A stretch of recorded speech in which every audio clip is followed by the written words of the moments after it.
10th class అయిపోగానే government స్కూల్‌లో చదివిన వారికి ట్రిపుల్ ఐటీ కాలేజీలో బాసరా, అది మన తెలంగాణకు వచ్చేసి అయితే బాసరా మహబూబ్ నగర్‌లో ప్రతిష్టాత్మకమైన మంచి సదుపాయాలున్న కాలేజెస్ కలవు. సో దీనికి సంబంధించి చాలామంది డౌట్ ఉంటుంది. అంటే ఒకప్పుడు ట్రిపుల్ ఐటీ బాసరా అంటే చాలా మంచిగా ఉండేది, ఇప్పుడు మంచిగా లేదు, ఇప్పుడు జాయిన్ అవ్వాలా వద్దా అని చాలామందికి సందేహాలున్నాయి. సో నేను చెప్పదలుచుకుంది ఒకటే, ఒకవేళ మీరు గనుక మీ ఫ్యామిలీ గనుక గవర్నమెంట్ స్కూల్‌లో చదివి ఉన్నారు కాబట్టి, మీ ఫ్యామిలీస్ మీరు కొంచెం వెనకబడిన వాళ్ళు అయితే గనుక 100% ఒకవేళ మీకు సీట్ వస్తే గనుక దయచేసి ఏమాత్రం ఆలోచించకండి. కళ్ళు మూసుకొని జాయిన్ అవ్వుకోండి. ఎందుకంటే ఇప్పుడు తెలంగాణలో ఉన్న కాలేజెస్‌లో ఏ కాలేజీకి వెళ్ళినా కానీ అంత ధీటుగా అక్కడ కాలేజీ అనేది మనకు సదుపాయాలు అనేవి చేపడ్డాయి. టెక్నాలజీ పరంగా కానివ్వండి, ఫ్యాకల్టీ పరంగా కానివ్వండి, వేరే ఇతరత్ర విషయాల పరంగా కానివ్వండి, ఇప్పుడు చాలా చేర్పులు అనేవి చేయబడ్డాయి. సో నా సజెషన్ ఏంటంటే, మీరు అంటే కొంచెం పేద కుటుంబాలలో పుట్టి 10th క్లాస్‌లో మంచిగా మార్కులు సాధించి ఉండి మీకు సీట్ వస్తే తప్పకుండా జాయిన్ అవ్వండి.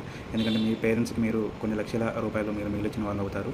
ఇంకోటి ఏంటంటే, మీరు అక్కడ వన్స్ జాయిన్ అయిన తర్వాత మొత్తం మీ మీద డిపెండ్ అయి ఉంటుంది. ఎందుకంటే అక్కడ మంచి ఫ్యాకల్టీ, ఐఐటీస్ నుండి వచ్చిన ఫ్యాకల్టీ, ఎక్స్పీరియన్స్డ్ ఫ్యాకల్టీ అండ్ మీకు ల్యాప్టాప్, సో అంత టెక్నాలజీ అనేది మీ చేతిలో ఉంటుంది. దాన్ని మీరు మంచిగా ప్రాపర్గా యూజ్ చేసుకొని మంచి ప్రోడక్ట్గా మీరు తయారై 6 ఇయర్స్‌లో కష్టపడి మీరు అదే హార్డ్ వర్క్ చేసి మీరు ఒక మంచి ప్రోడక్ట్గా తయారై బయటకు వస్తారా? లేదంటే అదే 6 ఇయర్స్‌లో ఎంజాయ్ చేసి మీరు బయట కాలేజీలో చదివిన స్టూడెంట్‌కి మీకు ఏమి తేడా లేదని మీరు చూపిస్తారా అనేది మీ చేతుల్లోనే ఉంటుంది. సో బేసిక్‌గా చిన్న సమస్యలు ఉంటాయి, వాటర్ ప్రాబ్లమ్ అవి ఇవి ధర్నాలు అవన్నీ ఇప్పుడు ప్రతి కాలేజీలో ఉన్న ప్రాబ్లమ్సే. సో ఆ చిన్న ప్రాబ్లమ్స్ పక్కన పెడితే మీరైతే డెఫినెట్‌గా ఈ కాలేజీని చూజ్ చేసుకోవచ్చు.